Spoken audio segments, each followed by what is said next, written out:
नमस्कार, मैं हूं यश खुराना। स्वागत है आपका हमारे इस खास प्रोग्राम में। हरियाणा में कैबिनेट विस्तार के बाद राजनीतिक गलियारों में हलचल तेज हो गई है। हरियाणा सरकार में मंगलवार को मंत्रिमंडल का विस्तार होने जा रहा है। करीब 2.25 साल बाद इस कैबिनेट विस्तार में 2 नए मंत्री बनेंगे। इसके साथ ही सुगबुगाहट भी तेज हो गई है कि किसको कैबिनेट में जगह मिलेगी और कौन बाहर जाएगा। फिलहाल आप रिपोर्ट देखिए।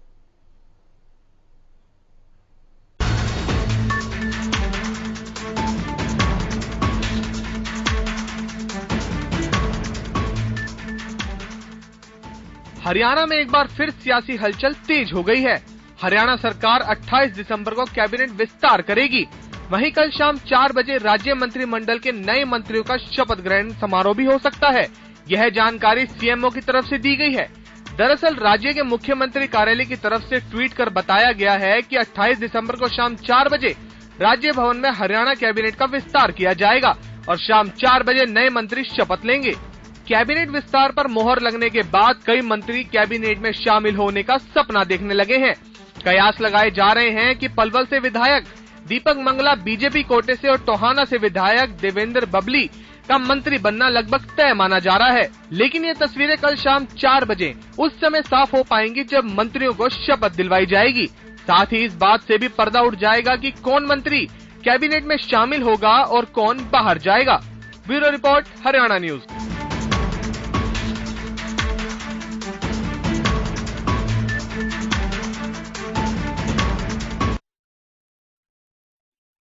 तो हरियाणा में कैबिनेट विस्तार के बाद राजनीतिक गलियारों में हलचल तेज हो गई है। हरियाणा सरकार ने मंगलवार को मंत्रिमंडल विस्तार को लेकर जानकारी दी है कि मंत्रिमंडल विस्तार होने जा रहा है। करीब 2.25 साल बाद इस कैबिनेट विस्तार में 2 नए मंत्री बनेंगे। इसके साथ ही सुगबुगाहट ये भी तेज हो गई है और एक सबसे बड़ा कहीं सवाल बना हुआ है जो बरकरार है कि किसको कैबिनेट में जगह मिलेगी और कौन बाहर जाएगा। यह अपने आप में एक बड़ा सवाल बना हुआ है। हालांकि सूत्रों के हवाले से कई जानकारियां निकलकर सामने आ रही है कि देवेंद्र बबली जो मंत्री बन सकते हैं, उनका मंत्री बनना तय बताया जा रहा है। ये भी सूत्रों के हवाले से बड़ी खबर है। वहीं डॉक्टर कमल गुप्ता भी मंत्री बन सकते हैं, ऐसी जानकारी बहुत तेजी के साथ सामने आ रही है। लेकिन तमाम सवालों पर रोक जरूर लगेगी और जो तमाम अटकलें लगाई जा रही हैं वो जरूर खारिज होंगी, क्योंकि एक औपचारिक घोषणा होना बाकी है। लेकिन कहीं ना कहीं ये जो सियासी तस्वीर है, ये जो नैरेटिव है, ये कहीं ना कहीं बनता चलता जा रहा है। तो लगातार हम इस मुद्दे को उठा रहे हैं और ये जानने की, समझने की कोशिश कर रहे हैं कि आखिरकार ये मंत्रिमंडल विस्तार, और फिलहाल खबरें तो ये भी है कि फेरबदल भी हो सकता है, कईयों की नियुक्तियां हो सकती है, क्योंकि हरियाणा सरकार में मंत्रिमंडल में 2 पद खाली हैं, जैसा कि सब जानते हैं। और इसी को लेकर लगातार चर्चा चल रही है और कई महीनों से ये अटकलें, ये कयास लगाए जा रहे थे कि आखिर होगा क्या, ये मंत्रिमंडल का विस्तार कब होगा। इस तरह के सवाल लगातार खड़े हो रहे थे। लेकिन आप इसे अगर यूं कहें कि अचानक से एक तरह से खबर आ गई है तो कहना बिल्कुल ठीक होगा। तो आपको बता दें, हमारे साथ वरिष्ठ पत्रकार सतबीर भारद्वाज हमारे साथ जुड़ गए हैं, स्टूडियो में हमारे साथ मौजूद हैं। सर, आपका बहुत बहुत स्वागत इस खास चर्चा में जुड़ने के लिए। और न्यूज रूम से हमारे साथ और मेरे सहयोगी मुकेश मंडल मेरे साथ जुड़ गए हैं और चंडीगढ़ से रवि कालीरमन मेरे साथ जुड़ गए हैं। रवि कालीरमन, सबसे पहले आपका रुख मैं करना चाहूंगा, फिलहाल अपडेट क्या मिल पा रहा है? जो तमाम अटकलें हैं, क्या उन पर औपचारिक घोषणा कुछ हुई है क्या? यश, देखिए, अभी तक कोई भी औपचारिक घोषणा है वो नहीं हो पाई। किन नामों पर जो है सहमति बनी है या किन नामों पर मोहर लगी है। फिलहाल औपचारिक घोषणा सरकार की तरफ से ये हो पाई है कि कल शाम जो है 4 बजे मंत्रिमंडल का विस्तार होगा। शपथ ग्रहण समारोह जो है राजभवन में होने जा रहा है। तो इसी लेकर कहीं ना कहीं कई अटकलें ये लगाई जा रही है कि कौन मंत्रिमंडल में शामिल हो सकता है। सबसे पहले मैं जिक्र करना चाहूंगा, वैश्य समाज के 3 नाम भारतीय जनता पार्टी की तरफ से चल रहे हैं कि वैश्य समाज के जो 3 नाम हैं वो दीपक मंगला पलवल से विधायक है, हिसार से विधायक है कमल गुप्ता, और जो विधानसभा अध्यक्ष ज्ञानचंद गुप्ता। इन तीनों नामों में से कोई एक नाम जो है मंत्रिमंडल में शामिल हो सकता है। एक जो पद जो खाली है भारतीय जनता पार्टी की तरफ से, उसको इन तीनों नामों में से भरा जा सकता है। वहीं जननायक जनता पार्टी की मैं बात करूं तो जननायक जनता पार्टी का देवेंद्र सिंह बबली है, सूत्रों के हवाले से जो खबर उनकी तरफ से जो है जननायक जनता पार्टी की तरफ से देवेंद्र सिंह बबली जो है लगभग फाइनल जो नाम है वो बताया जा रहा है। हालांकि औपचारिक तौर पर इसकी भी घोषणा नहीं हुई है। तो ऐसे में कहीं ना कहीं 2 पद ये भरे जाएंगे और कहीं ना कहीं 2 राज्य मंत्री हैं, उनको लेकर भी कहीं ना कहीं कयास यही लगाए जा रहे हैं कि उनकी छुट्टी होना तय है।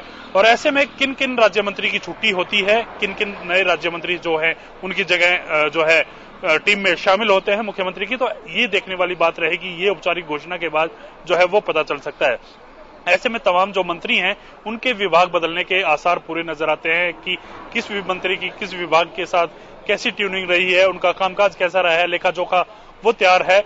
और हालांकि सिर्फ और सिर्फ ये जो अभी तक जो जानकारी मिल पाई है, कुछ मंत्रियों के विभाग जो है वो बदले जा सकते हैं, ज्यादातर जो मंत्री हैं वो एज इट इज रहेंगी। हालांकि पुष्टि इस बात की नहीं की जा सकती, आधारिक औपचारिक घोषणाएं जो है वो नहीं हो पाई है। तो ऐसे में कहीं ना कहीं ये माना जा रहा है, सूत्रों के हवाले से जो खबर है, 2 राज्य मंत्री और 2 नए मंत्री जो है इस बार कैबिनेट में शामिल हो सकते हैं। जी ठीक है मुकेश मंडल, फिलहाल सूत्रों के हवाले से क्या जानकारी मिल पा रही है, किसको कैबिनेट में जगह मिलेगी और कौन बाहर जाएगा, कोई ऐसी जानकारी जो अपने आप में इसको पुख्ता करती हो? देखिए, अभी जो जानकारी मिलकर यही आ रही है, जैसा कि काली रमन बता रहे थे हमारे संवाददाता, कि 3 नाम, हालांकि वैश्य समाज, क्योंकि वैश्य समाज का मंत्रिमंडल में कोई चेहरा नहीं है और इसीलिए वैश्य समाज के ऊपर फोकस किया गया। ज्ञानचंद गुप्ता भले ही स्पीकर हो, लेकिन वो मंत्रिमंडल में नहीं है। ऐसे में जो मुख्यमंत्री मनोहर लाल है या हरियाणा की कैबिनेट की बात करें तो तालमेल बिठाने में काफी अहम रोल रहता है मुख्यमंत्री मनोहर लाल का। और ये भी वो अपने ऊपर उल्हाना नहीं लेना चाहते हैं कि किसी भी एक विशेष समुदाय के लोगों को मंत्रिमंडल में ज्यादा से ज्यादा जगह दी जाए। तो उनका साफ तौर पर यही रहता है कि सबको लेकर चले, जैसा प्रधानमंत्री का नारा है सबका साथ सबका विकास, वैसे ही मुख्यमंत्री मनोहर लाल की बात करें तो मंत्रिमंडल में भी अब आपको देखने को मिलेगा कि तमाम जो कास्ट हैं, जो कास्ट मंत्रिमंडल के चेहरे बन सकते हैं। तो कहीं ना कहीं जो अब है वैश्य समाज की बात करें तो तीनों नाम जो है वैश्य समाज से ही आते हैं।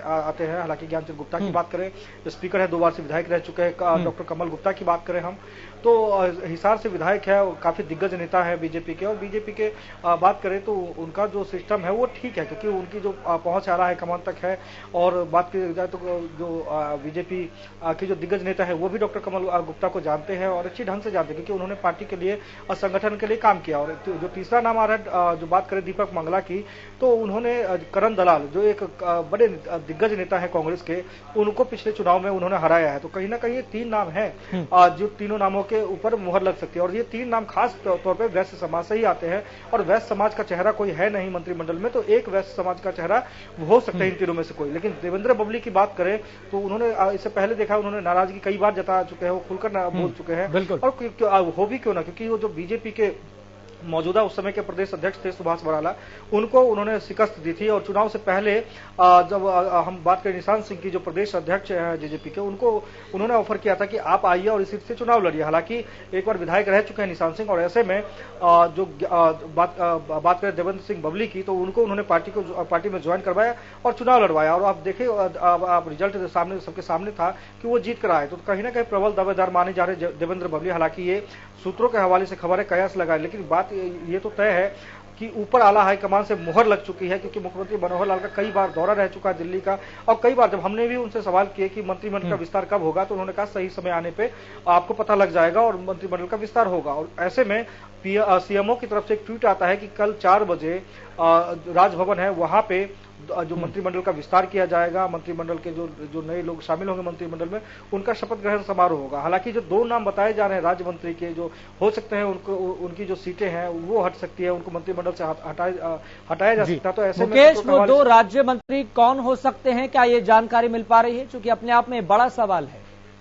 देखिए, 2 राज्य मंत्रियों की बात करें तो जो पहला नाम है, हालांकि दूसरे नाम पे अभी चर्चा नहीं की जा रही है, लेकिन पहला नाम जो है सूत्रों के हवाले से कमलेश ढांडा का हो सकता है, क्योंकि महिला बाल विकास राज्य मंत्री है। और ऐसे में प्रबल दावेदार इस सीट के लिए, यदि महिला की बात करें तो आप देख सकते हैं कि बडखल से जो विधायक है सीमा त्रिखा, वो प्रबल दावेदार मानी जा रही है। उनके पास एक्सपीरियंस है और लगातार उन्होंने भी दूसरी बार चुनाव जीता है, बीजेपी को मजबूत किया है और लगातार अपनी विधानसभा में वो कामकाज भी कर रहे हैं। और ऐसे में हो सकता है कि मंत्रिमंडल में जो कुछ मंत्री है उनका विभाग भी बदला जा सकता है। और मुख्यमंत्री मनोहर लाल खुद मॉनिटर कर रहे हैं, जो बीजेपी का आला हाईकमान है वो खुद मॉनिटर कर रहे हैं कि किन मंत्री ने अपने कार्यकाल के दौरान, अपने मंत्रिमंडल के दौरान कुछ जो बढ़िया काम किया है। क्योंकि ऐसे में भी 5 राज्यों का चुनाव होना है और ऐसे में बीजेपी ये भी संदेश देना चाहती है कि हम भी अपने प्रदेश में अच्छे ढंग से जो गठबंधन की सरकार है उसको हम चला रहे हैं। और आपने देखा कि मुख्यमंत्री मनोहर लाल का जो बयान आया था कुछ दिन पहले ही, उसमें उन्होंने साफ तौर पर कहा था कि प्रधानमंत्री भी तारीफ कर चुके हैं बीजेपी सरकार की, प्रदेश की जो गठबंधन सरकार है उनकी, कि ये प्रदेश में तालमेल की सरकार है और बहुत ऐसी चीजें हैं जो किसी प्रदेश ने लागू नहीं किया और हरियाणा में वो चीज लागू किया गया। हरियाणा काफी अहम रोल निभा रहा है देश प्रगति को लेकर और राज्य को प्रगति को लेकर। तो ऐसे में हो सकता है कि मुख्यमंत्री मनोहर लाल के पास जो लिफाफा है, जो ड्राफ्ट है, वो तैयार हो चुका है, क्योंकि बिना आला हाईकमान के मंत्रिमंडल का विस्तार नहीं हो सकता। और ऐसे में मुख्यमंत्री मनोहर लाल भी चाहते हैं कि सबको साथ लेकर चलना, क्योंकि ऐसा भी आपने देखा है, कई बार देखा, कई राज्यों में आपने देखा है कि यदि एक विधायक को मंत्रिमंडल में जगह मिलती है तो दूसरा जो प्रबल दावेदार माना जाता है वो कहीं ना कहीं नाराजगी जाहिर करता है। तो बिल्कुल एक सामंजस्य और एक बेहतर तालमेल बनाने की यहां पर कोशिश की जा रही है। आपको बता दें हमारे साथ स्टूडियो में मौजूद हैं सतबीर भारद्वाज जी, वरिष्ठ पत्रकार हैं, उनसे भी सवाल लेना बहुत महत्वपूर्ण है। सतबीर जी, मुझे याद है जब मुख्यमंत्री मनोहर लाल से पत्रकारों ने सवाल पूछा कि आप बताइए कि इस तरह की खबरें सामने आ रही है कि आप मंत्रिमंडल का विस्तार करने जा रहे हैं, मुख्यमंत्री खुश होकर इस बात को कहते हैं कि सस्पेंस आपके लिए भी अच्छा, सस्पेंस हमारे लिए भी अच्छा। लेकिन अब देखिए ये खबर आती है कि हम मंत्रिमंडल का विस्तार करने जा रहे हैं और इसमें एक फैक्टर निकल के आ रहा है कि वैश्य समाज को जगह देना बहुत जरूरी है, बेहतर तालमेल करना बहुत जरूरी है। इस फैक्टर से आप कितना सहमत हैं? बिल्कुल, इसमें कोई दो राय नहीं है। मैं आपको एक बात और बड़े अदब के साथ बताना चाहता हूं जो मुझे जानकारी है कि जेजेपी का बहुत बड़ा दबाव जो है राज्य सरकार पर पड़ रहा था इस बात का कि उनका मंत्री तुरंत बनाया जाए, क्योंकि उनके नहीं तो गुटबाजी उनके अंदर बन जाएगी। वो अपनी गुटबाजी से निपटने के लिए, क्योंकि दुष्यंत चौटाला बहुत समझदार हैं, राजनीतिक परिवार से हैं, वो इस बात को भाप रहे हैं कि अगर मैंने देवेंद्र बबली को नहीं बनाया तो कहीं न कहीं तीखी आंखें दिखा सकता है। इस बात की चर्चा पहले जोरों से थी। देवेंद्र बबली का जेजेपी को मंत्री बनाना मजबूरी है और यही कारण था मेन तो कि मुख्यमंत्री पर दबाव था जेजेपी का। और इसके अलावा बीजेपी की वैश्य समाज को जो बात आ रही है बिल्कुल दुरुस्त बात है कि बीजेपी अगर वैश्य समाज को नाराज करती है तो चुनाव में इसको बड़ा खमेज भुगतना पड़ सकता है और चुनाव जल्दी आ रहे हैं तो उसको भी मद्देनजर रखते हुए बड़ा ध्यान कर रही है सरकार। जिस तरीके से हमने देखा कि देवेंद्र बबली समय समय पर अपनी नाराजगी जाहिर करते रहे, लेकिन ऐसे में आपको लगता है कि ये जो आग है, भीतर की जो ज्वाला है, उसको असंतुष्ट नेताओं को इस तरीके से शांत कराया जा सकता है? क्योंकि हमारे सामने कई प्रदेशों के ऐसे उदाहरण हैं जहां पर मंत्री पद दे दिया, ठीक है आप खुश हो गए, लेकिन फिर वही मंत्री बाद में अपने बगावती सुर भी दिखाते हैं। ये भी हमारे पॉलिटिकल बहुत बड़ा एग्जाम्पल सामने आता रहता है। नहीं, इसमें कोई दो राय नहीं है। ये बिल्कुल कति कड़वा सच आपने कहा है। सांप के मुंह में चकुंदर आ गया है, खाए तो छोड़े मर गया, छोड़े तो मर गया। क्योंकि अगर जेजेपी नेता को अब ये नाराज करते हैं तो बीजेपी के लिए भारी पड़ जाएगा और बीजेपी को मनाने के बीजेपी ने इस बात को अच्छी तरह भाप रही है कि अगर जेजेपी में फूट पड़ती है तो कहीं ना कहीं सरकार के लिए दिक्कत आ जाएगी। भाजपा सरकार बड़े दोनों एंगल से बात सोच रही है। वो उस बात को खुफिया विभाग से पूरी रिपोर्ट ले रही है कि आखिरकार क्या चल रहा है और खुफिया विभाग की रिपोर्ट के आधार पर मैं मानता हूं सरकार ने ये बहुत जल्दी डिसीजन लिया है। एक तो सरकार का दबाव था, दुष्यंत चौटाला भी चाह रहा था कि मेरी पार्टी में गुटबाजी ना बने और इसी अंदर देवेंद्र बबली जो है उनका भारी भरकम नेता है और जनता में पकड़ है और उनके और दूसरे विधायकों से भी उनकी पकड़ है, कहीं जेजेपी में गुटबाजी ना बन जाए। इसलिए जेजेपी ने ये तुरंत बबली का नाम प्रपोज कर दिया। और मुझे एक और बात यहां पर याद आती है, जब बजट सत्र चल रहा था, बजट सत्र के दौरान एक एक करके नेता सभी बाहर आ रहे थे, उसमें देवेंद्र बबली भी थे, उनके अलावा और भी कई ऐसे विधायक थे जेजेपी के जो अपनी नाराजगी जाहिर कर रहे थे। एक एक करके पत्रकारों से बातचीत की थी, बता रहे थे किसानों के मुद्दे पर कि सरकार को ऐसा करना चाहिए, सरकार को वैसा करना चाहिए, सरकार को जल्दी से हल निकाल देना चाहिए। लेकिन देवेंद्र बबली ही क्यों, कई और भी विधायक नाराज हैं? बिल्कुल, इसमें कोई दो राय नहीं, ये कति कड़वा सच है। आज भी भाजपा के अंदर कई विधायक नाराज हैं, अंदर अंदर जिनके काम नहीं हो रहे हैं, जो विधायक हैं वर्तमान में नौकरशाह भारी पड़ रहे हैं उन पर।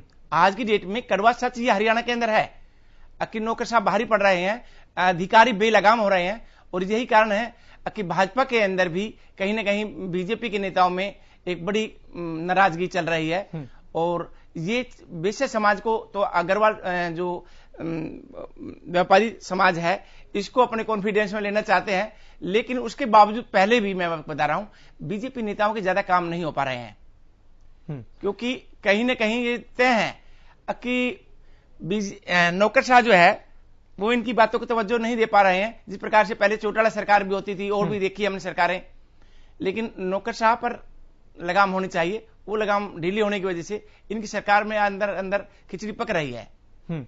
हमारे साथ लगातार रवि कालीरमन भी बने हुए हैं। रवि कालीरमन, यहां पर एक और बड़ा सवाल खड़ा हो रहा है तमाम पॉलिटिकल नैरेटिव और तमाम परिस्थितियों को देखते हुए कि ये प्रदेश सरकार की मजबूरी है या जरूरी है मंत्रिमंडल का विस्तार करना।